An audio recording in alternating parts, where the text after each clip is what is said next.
আরেকটি প্রশ্ন ছিল। আরেকটি? জি। আচ্ছা, বলো বলো বলো বলো। আঙ্কেল, আপনি আমাদেরকে যে কথাগুলো বললেন, আমাদেরকে আশা দিলেন, এগুলো কি শুধুই কথার কথা, যেমন অন্যান্য রাজনৈতিক নেতারা বলে থাকেন? আপনি কি সত্যি আমাদের দিকটা ভেবে দেখবেন?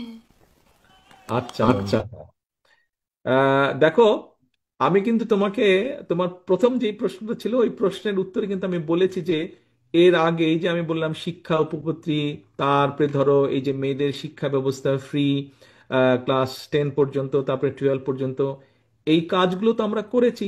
তারপরে এই যে বাধ্যতামূলক প্রাথমিক শিক্ষা আইন যেটা, এই কাজগুলো তো আমরা করেছি আগে, তাই না? বিএনপি যখন এর আগে এর আগে রাষ্ট্র রাষ্ট্র পরিচালনার দায়িত্ব পরিচালনার ছিল, দায়িত্ব।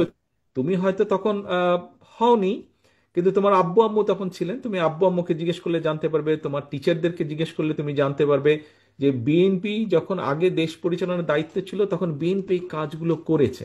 এটা গেল 1 নম্বর। কাজে আমরা করেছি কাজ, আমাদের রেকর্ড আছে বিএনপির অতীতে যে এই কাজগুলো করেছে শিক্ষার জন্য। সেই জন্যই মেয়েদের এনরোলমেন্ট বেড়েছে, মেয়েরা এগিয়ে গিয়েছে, ছেলেরাও যেমন এগিয়েছে মেয়েরাও সাথে সাথে এগিয়েছে। এই গেল একটা।